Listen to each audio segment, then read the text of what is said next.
So as everyone's like, wow, they're so cool, I'm like, he's dead.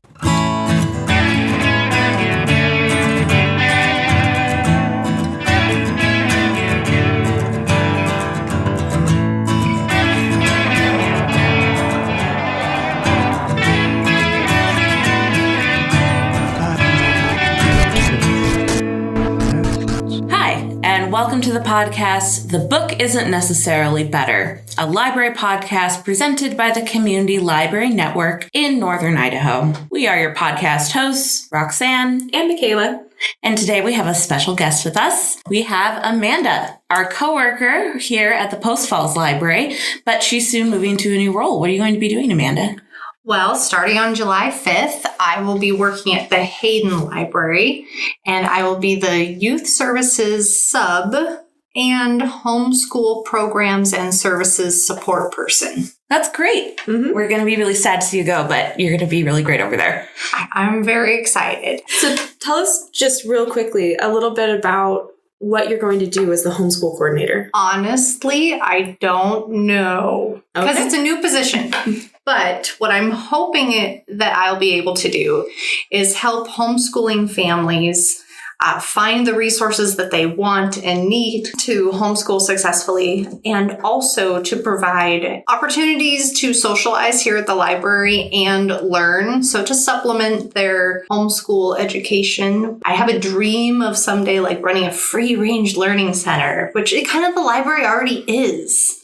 So I want to help people free-range learn. Very cool. That's so great. We're really glad that you'll be starting that new position at the Community Library Network. So if you're a homeschooler out there, make sure you go and chat with Amanda. Come see me.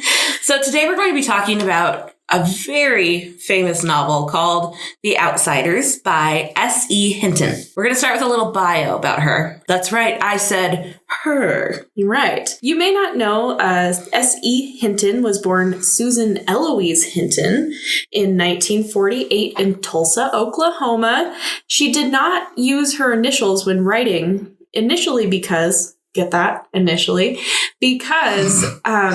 wrote this novel about teenage boys, and her editor / publisher, I can't remember which, said, I don't think that people will read this. I think you'll really put off your male audience if you have a female name on the cover of this book. So she used her initials instead, and she kept using that even afterwards when she published other things. Yeah, I believe the idea behind it was that girls will read boys' novels, but boys will not read girls' novels. Correct. She is credited with, by many, many people, if you Google, what is the first YA novel, The Outsiders will pop up. So she is kind of credited with introducing the YA genre, so-called, but I disagree with it being a genre.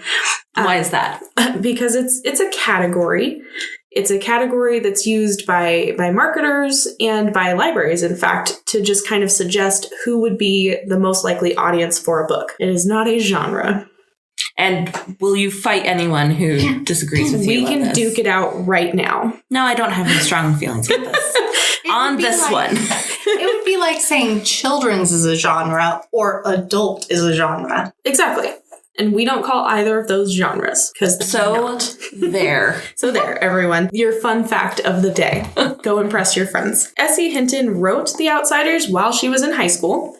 She was, I believe, 18 when it was published and 15, 16 when she wrote it. It's actually inspired by two rival gangs at her high school. She was a soc, which we'll talk a lot about later. She was. Yeah. And she wrote a lot about the greasers. She wanted to kind of empathize with the other kids at her high school who weren't really in her social group.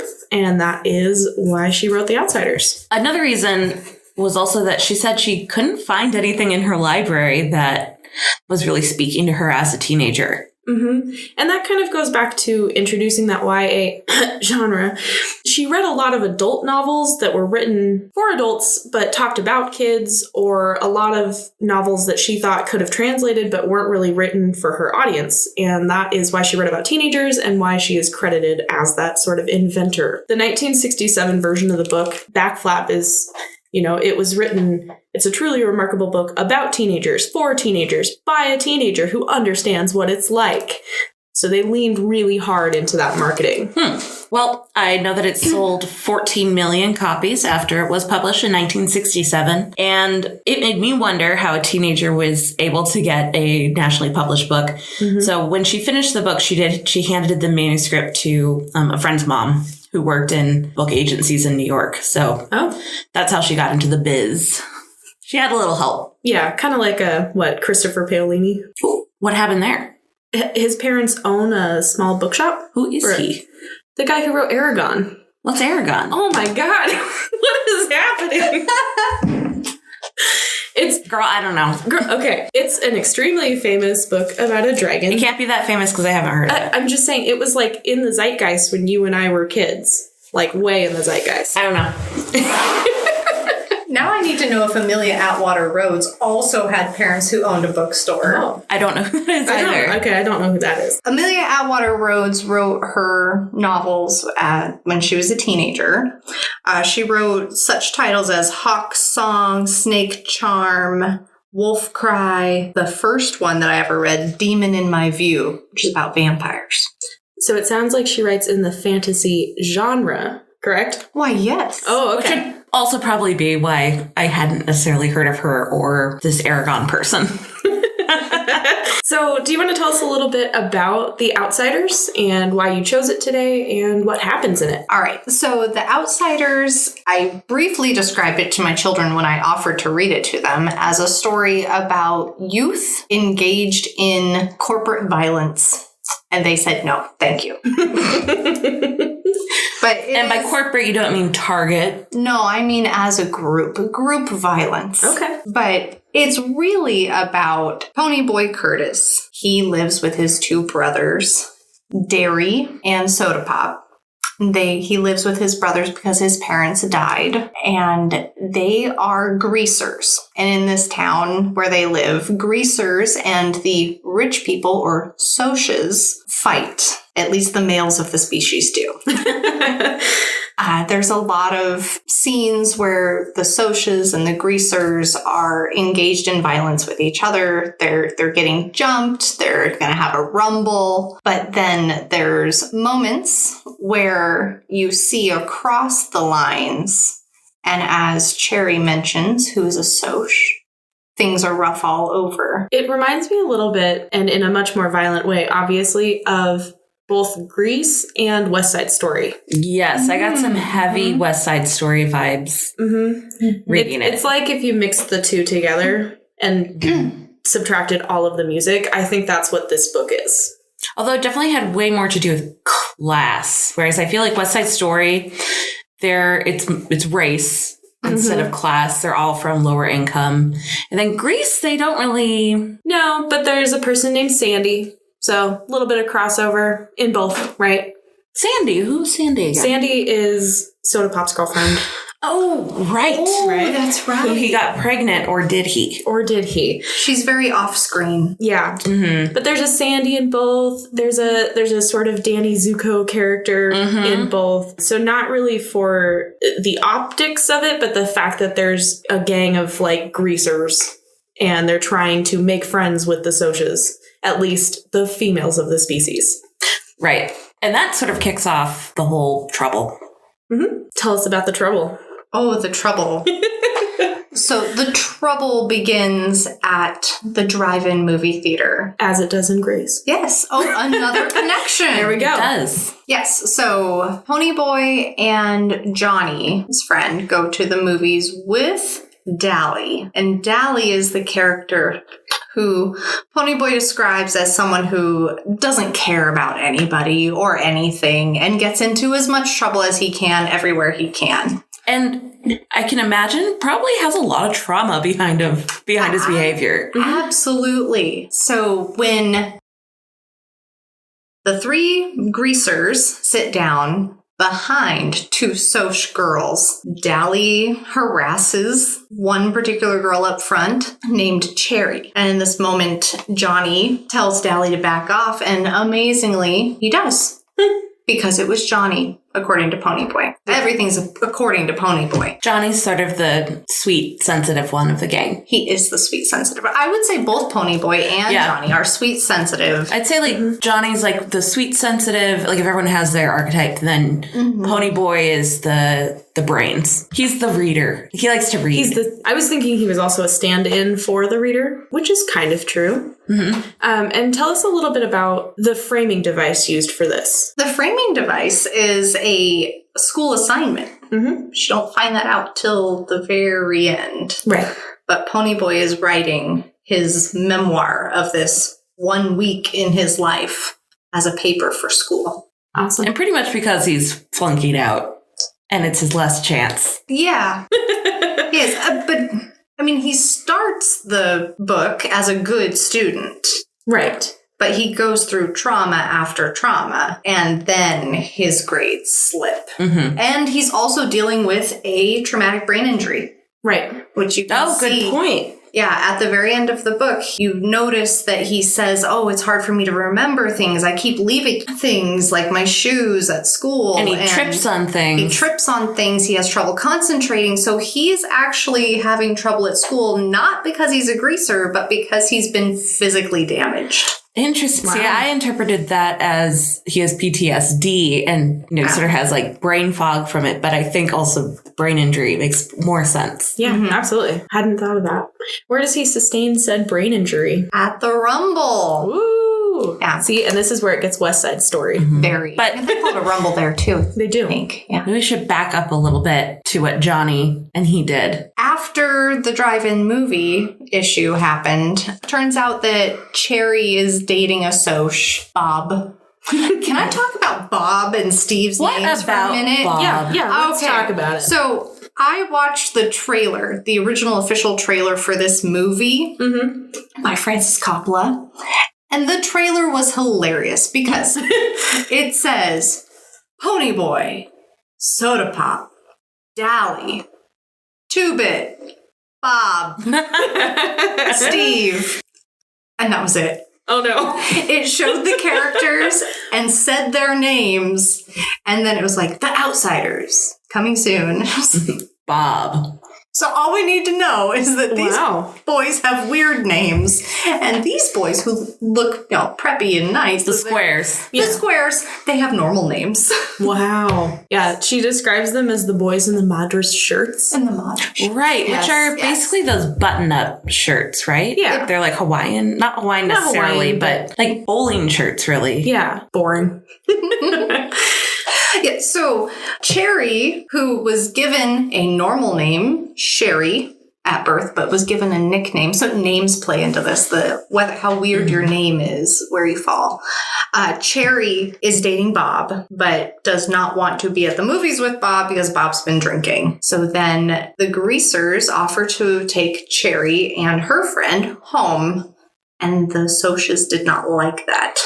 So that sparks more violence between them. And then later, Ponyboy actually goes home. They avoid violence at that time. But then Ponyboy goes home, has a fight with his older brother.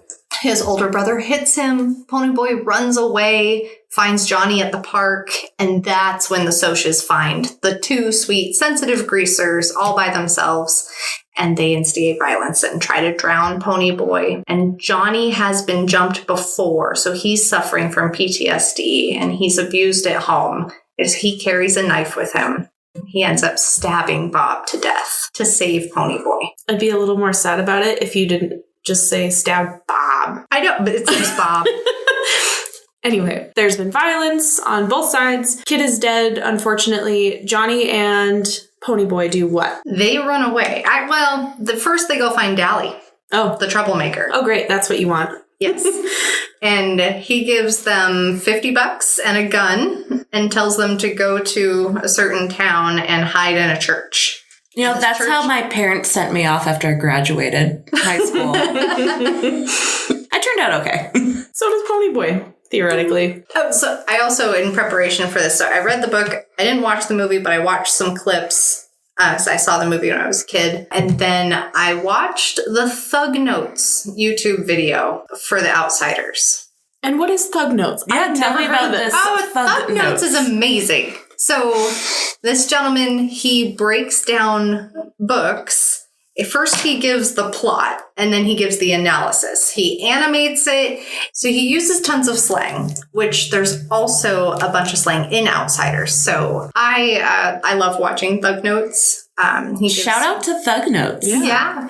Check it out. Favorite thing. And he gives good analysis of the stories as well. Okay. So I watch that to understand more about the themes and central conflicts and things like that. Okay. And he has a book. Cool. Okay. We'll link to it. And if we don't have it, we'll order it. Yes. Where was I before I went to Thug Notes? They were in the church. They had to go to the church. So Johnny and Ponyboy go and hide in the church. They actually dye Ponyboy's hair and cut it. And they cut Johnny's hair, which is a big deal because for greasers, they are supposed to have long hair. That's something that identifies them as who they are. I thought there's an interesting discussion about hair in the book where he's saying, I don't want to cut my hair. It's so important to him. And he says, think about it. If we go to jail, they're going to cut your hair anyway because we don't have anything. That's the only thing they can take from you. So it was like, I'm going to make it my decision to cut off my hair rather than, down the line, somebody else making that decision for me. Mm-hmm. Wow. And then Ponyboy and Johnny spend a few days at the church because this whole book takes about a week. So they spend a few days there. And then Dally comes to visit them and they go to Dairy Queen. And as they're sitting there in the Dairy Queen with Dally's talking to them about, your names are in the paper, just keep laying low. Johnny suddenly decides, I'm going to turn myself in. To which Dally is like, what?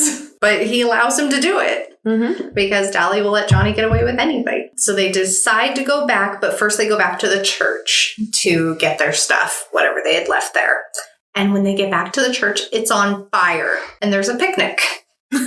And the people outside having the picnic scream that there's children inside the church. So Johnny and Ponyboy run into the church. They find the children and they get them out. And Dally helps the boys get out. But before Johnny can get out, a beam falls on him and he ends up breaking his back. And Dally also gets hurt. I would like to take a moment to compare the book and the movie. Go for it. Because in the book, they do not say what race the children are. Right. But in the movie, it's very clear that there's almost an even split between white children and black children. And there's a moment where they pan to a white little girl and I think a black boy hugging outside the church. And I noticed also in the beginning of S.E. Hinton's work here, she made a really intentional distinction to say, we're the Socs and we're the greasers. We're not the hoods. Right. And so S.E. Hinton never mentions race in the book, but Francis Coppola wanted to bring race into it because he made it very clear, like, this is white children, black children. It's almost 50-50. I tried to count them. And I think that when she was saying, we're the Socs and the greasers, we're not the hoods, we're not it's not that type of gang story. But I thought it was interesting that he made that purposeful choice at the fire scene. Interesting. And I think that's the only time in the movie that we see a black person. So it felt like it was very intentional. Yeah. So they survive the fire. They get to the hospital and Ponyboy seems all right. Dally has to be in the hospital for a while and Johnny is not doing well at all. Right. And then there's the rumble. And that has been planned while Johnny and Ponyboy have been in hiding because now that the violence between the Socs and the greasers has caused a murder, now they want to settle the blood feud with fisticuff fighting. No chains or knives, just fists. No chains, you guys. They say that a few times. They're like, well, if it was chains or knives, it'd be different, but it's just fists. So it's okay. I think that's weird because every time I watch a lot of procedural shows, okay? I'll just admit that right now. And they have what they call an escalation of violence, right? So people usually start pretty low on the scale of violence and work their way up towards tougher and tougher things. And usually that culminates in murder. That's kind of where all the shows have that tapped out. So it's weird to me that these guys start at murder and end up at fist fighting. That seems backwards from the normal chain of violence. Right. And the murder, though, occurs as part of self-defense. Right. And it's done by the least violent of the gang. And the youngest. Well, actually, Ponyboy's the youngest. But I mean, like, the two youngest. But the two youngest are involved. But throughout S.E. Hinton's book, I feel like she keeps trying to say, don't worry, it's not that dangerous. Interesting. Okay, yeah. There's high stakes, but really it's not that bad. Then Johnny dies. Oh. So I feel like she's like, don't worry about it. Don't worry. Johnny's dead. And then it wrenches you. Oh. As it does Dally. So the scene where Johnny dies, right after that, runs away out of the hospital. There's a great moment, actually, when they're coming to the hospital to visit Johnny, and they look really messed up because they just came from the rumble. Ponyboy is suffering from that traumatic head injury. And because he gets kicked in the head. He does. He gets kicked in the head, but then they win the rumble and the Socias run off, and then they come to the hospital. The doctor at first doesn't want to let them in, and then Dally points a gun at him and says, we're coming in. You're going to let us in. And the doc's like, I'll let you in, but because you're his friends, not because you have a gun in my face. Oh, yeah. Of course. Like, I'm doing this because I want to and not because you're making me. Right. And I think it's at that point in the movie, they make it clear that Dally's gun isn't loaded. Because he clicks it and nothing happens. Right. But in the book, Ponyboy is just aware that it's not loaded. They go in and see Johnny, and Johnny tells Ponyboy to stay gold. And then Dally leaves. And in the book, you don't see him again until there's a phone call at Ponyboy's house saying that he's on the run from the cops. And then you see the cops shoot him. And in the movie, I think it was done better. Okay. And why is that? Well, because in the movie, you don't get to see Dally's deterioration of his thoughts. Okay.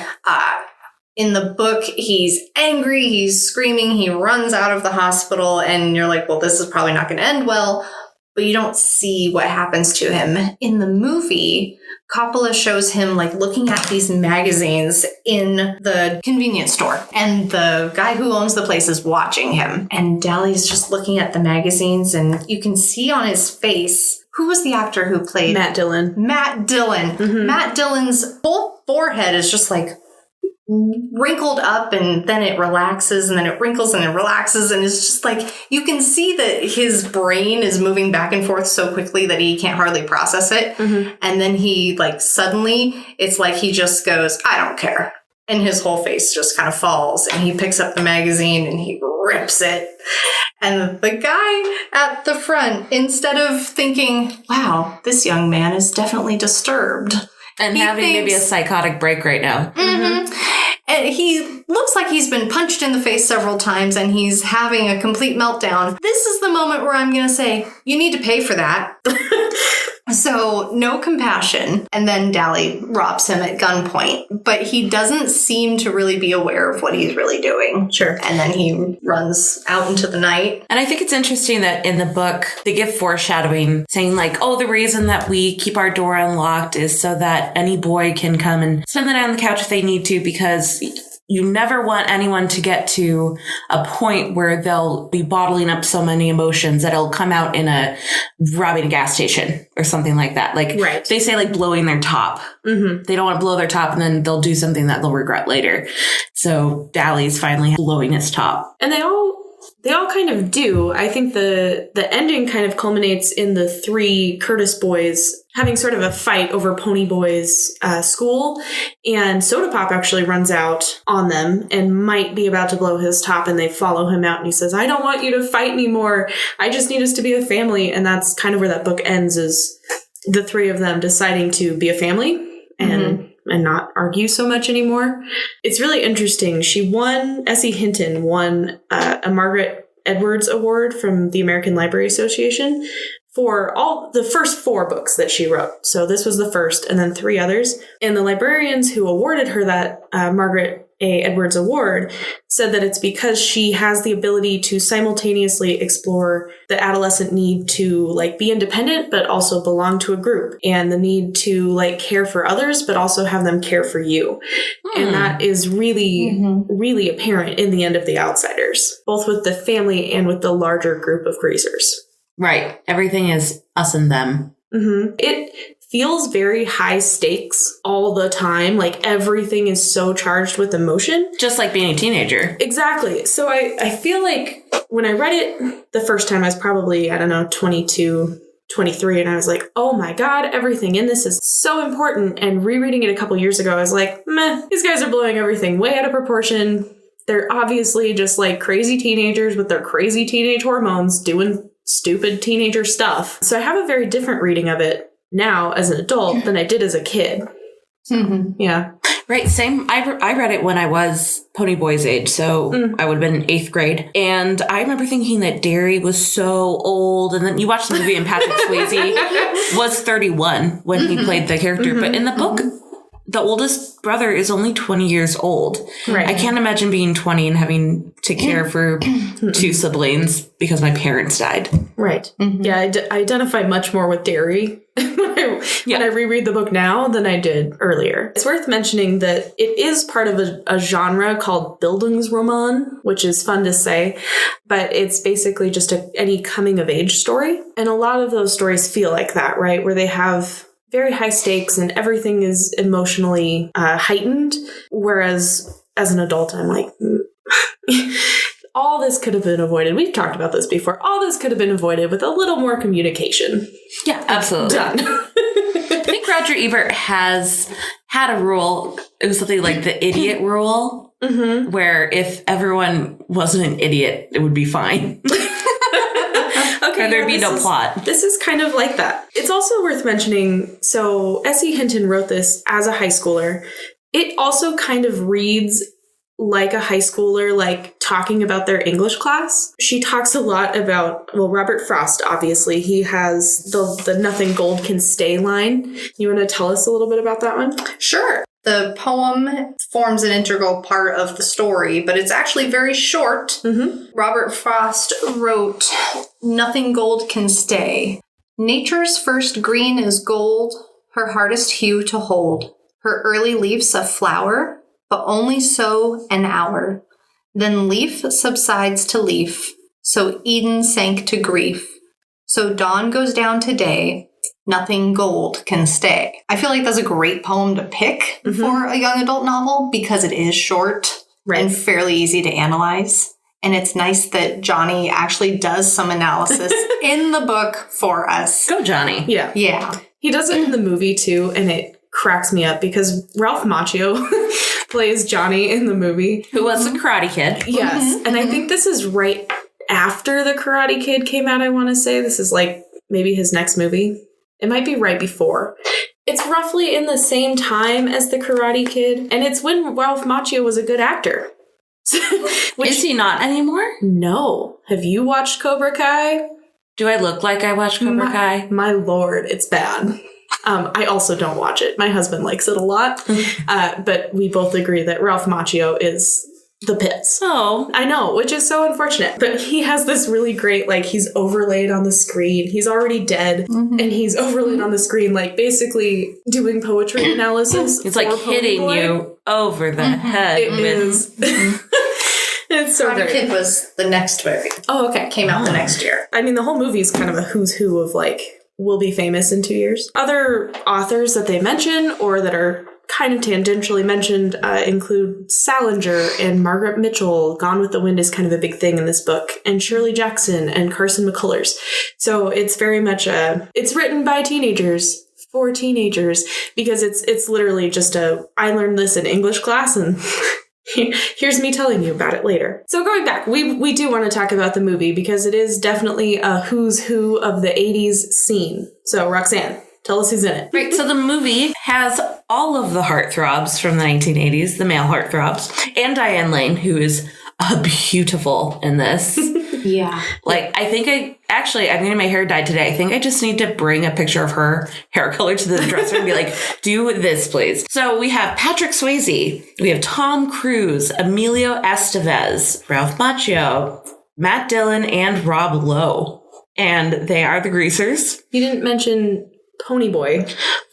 Ponyboy, who doesn't really go on to. C. Thomas Howell. Let me rephrase that.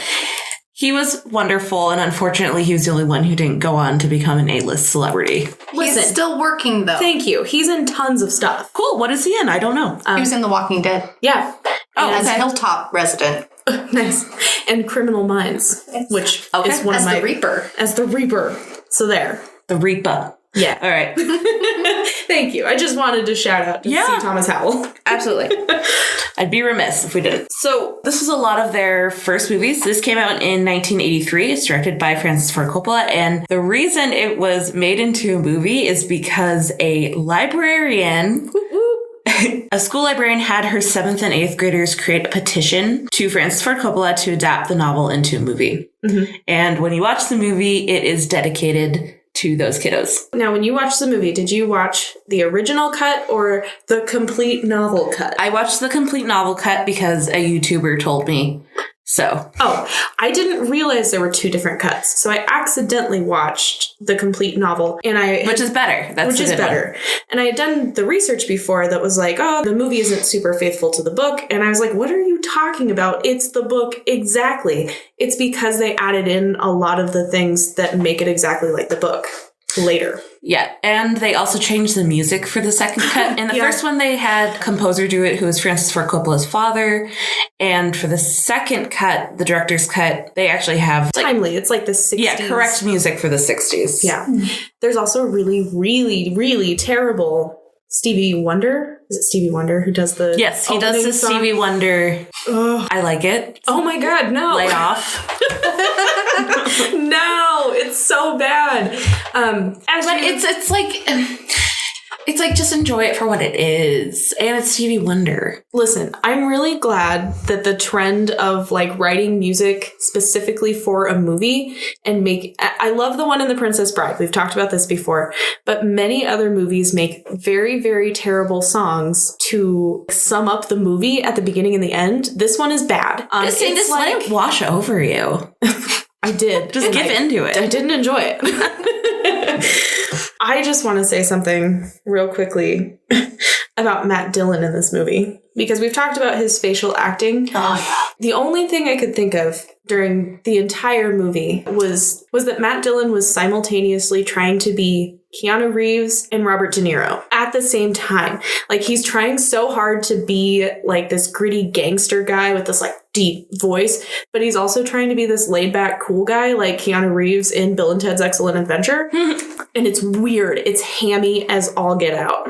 I think it works, though. Do you? I do. Because Dally's character is supposed to be somebody who's like almost soulless. Ponyboy describes him as somebody who just does not care at all. So laid back, cool, almost no expression. But really, underneath, he is someone who cares. And so he lets it out at certain times. Okay, so you're giving him like he's so method. I'm going to say he did it intentionally. Okay. Good job, Matt Dillon. And I don't know. For me, that's really distracting. I guess I'm with Amanda on this one. Oh, man. Okay. So this was one of their first movies. I just want to talk about Tom Cruise for a second. This was his second or third movie. Who did Tom Cruise play in the movie? He's Steve. Oh. So he's one of the lesser greasers. Yeah. Steve's like there. And then, you know how Tom Cruise is famous now for doing his own stunts? Mm-hmm. Well, in the beginning, he just randomly does a backflip off of a car. Mm-hmm. And he actually says like, hey, look at this. So he did practice and did that. And I love that. That does relate to the book because apparently all the greasers know acrobatics. Oh, yeah. Because Derry took an acrobat class once. Mm-hmm. And so they made a lot of and then I did a flip off the porch, and then he knew that something was wrong because they didn't do a backflip off the porch. Mm-hmm. Listen, it was parkour before parkour was a thing. Parkour. Yeah. Parkour. Oh, it's fun. He does it again, later. But I cracked up the first time he does it because literally, the scene is over. Yeah. And he's like, guys, check this out, and does his backflip. And I'm like, that should have ended 10 seconds ago. I guess it's not really that long, but I'm like, it doesn't fit. Yeah. And it doesn't make any sense that he's doing it. Yeah. But Tom Cruise is like, I practiced this, God darn it, and I'm going to do it for the camera. Oh, I'll show you all someday. Right. I'll be in Mission Impossible. And then the subsequent Missions Impossible.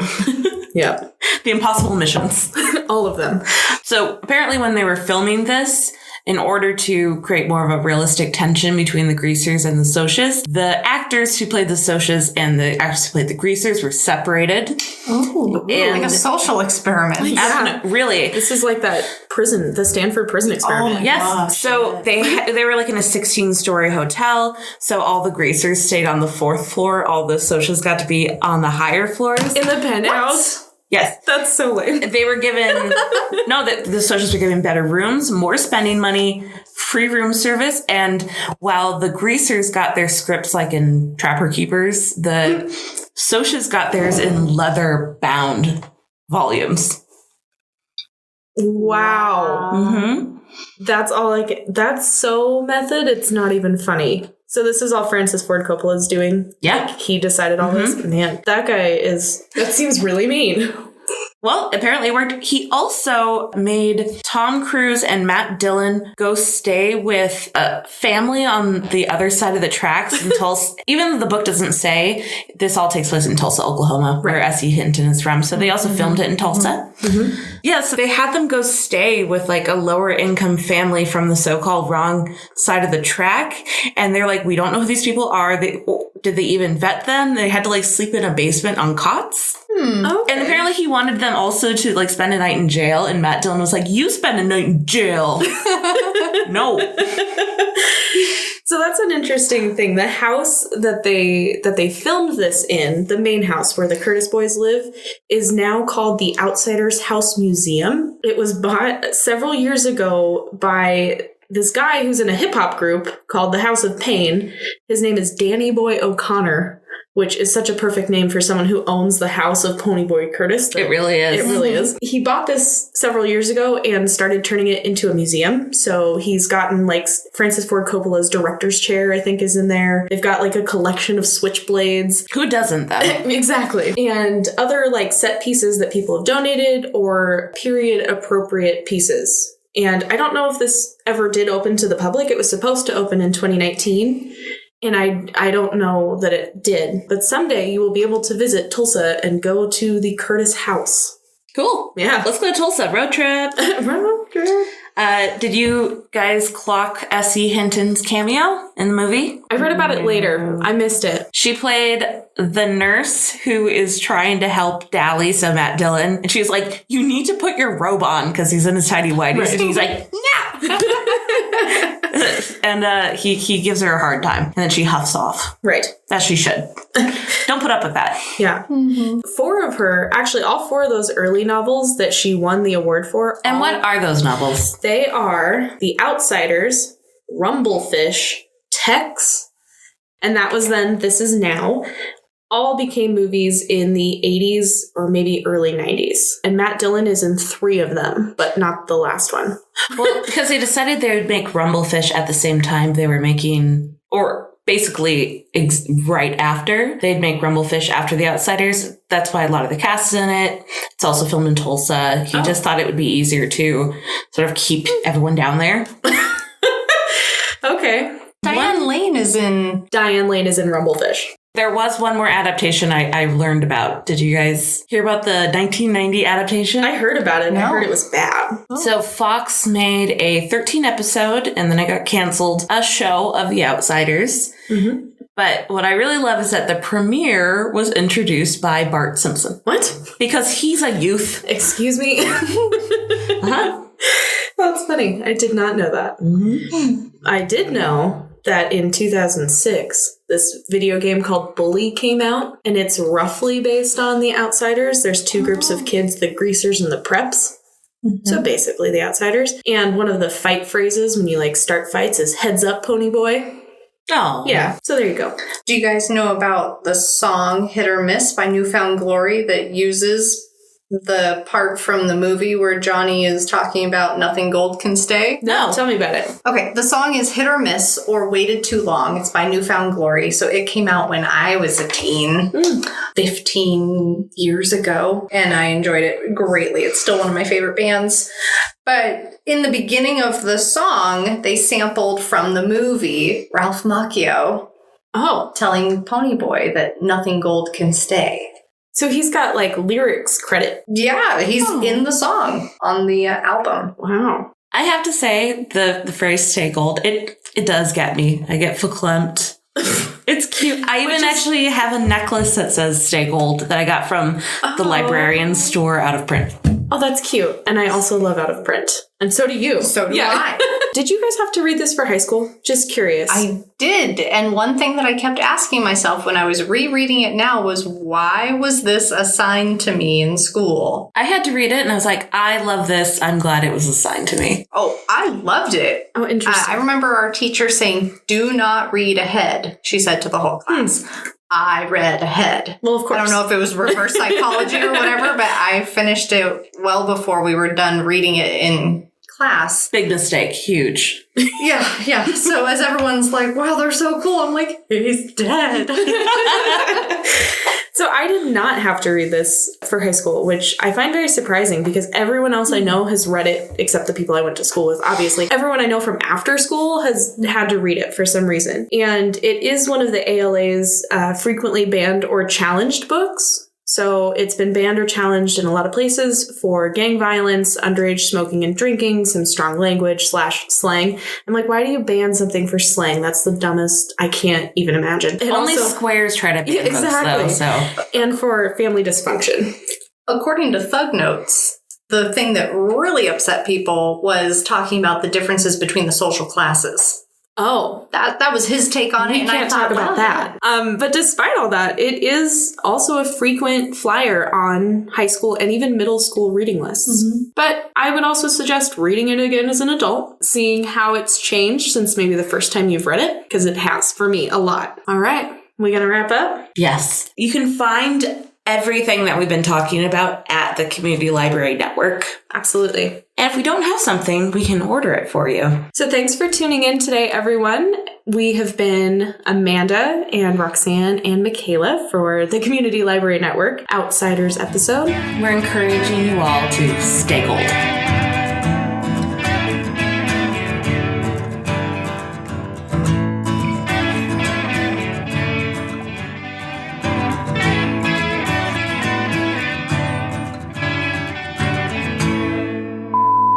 No, I will not say Diane Lane is in Rumblefish. I'm editing this episode.